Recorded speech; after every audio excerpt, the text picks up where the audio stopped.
เจ้าสบายดีFCเบิ่งหั่นคนแถวบ้านข่อยนอนหมดยังแต่ข่อยลุกหากินข้าวเนาะหาต้มไข่ปังเขานอนหมดนั่นแต่ข่อยหาต้มไข่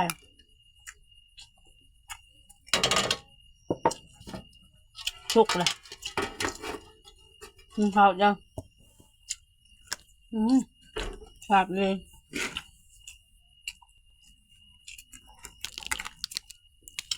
เขาเป็นชิ้นไป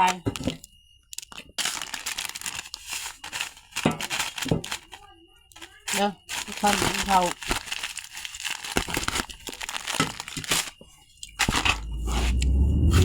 จัง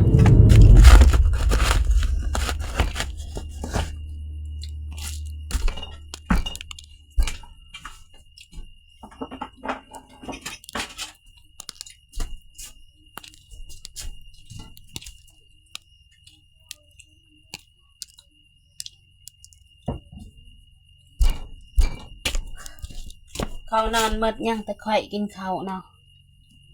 ไตหัวอะไร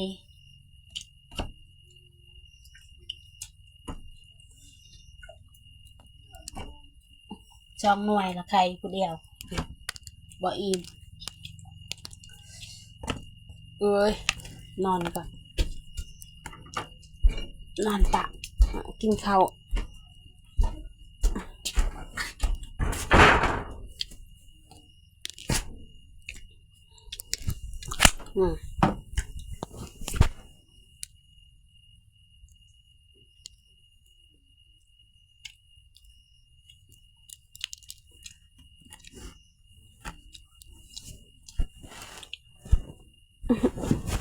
อยากกินข้าวเขานอนหมดแล้วยังค่อยหากินข้าว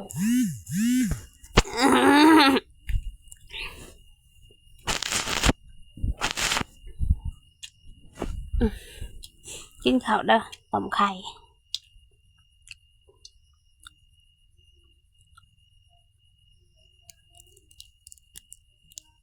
เขานอนหมดยังแต่คอยหาต้มไข่กินข้าวอยากกินข้าวเด้มาแต่ไปเที่ยวกับผู้บ่าว2 คนผู้คอย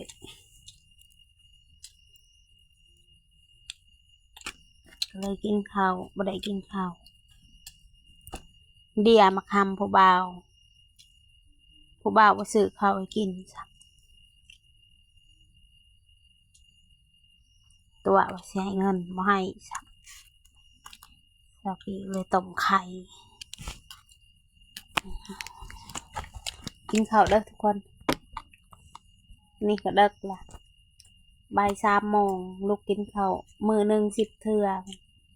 ป้าจะนายลูกกินไผ่ที่ทนโอ้ชงสลิดผัดชีดำฉันงามบ่ทุกคนขอกระโชว์ชงสลิดใหม่ๆเนาะโซ่ให้ FC เบิ่งงามบ่ชงสลิดสีดำหนาหักเนาะโซ่ชงสลิดใหม่ๆเนาะโอเคก็งามแล้ว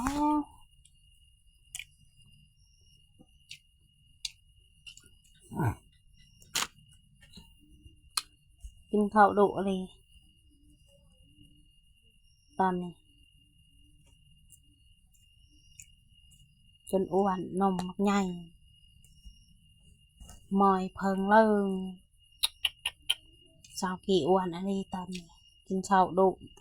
ขนาดเด็กก็ยังมือหนึ่งหาเทื่อลูกกินนอนกินเพื่อนตัวเองนี่กินเองนะ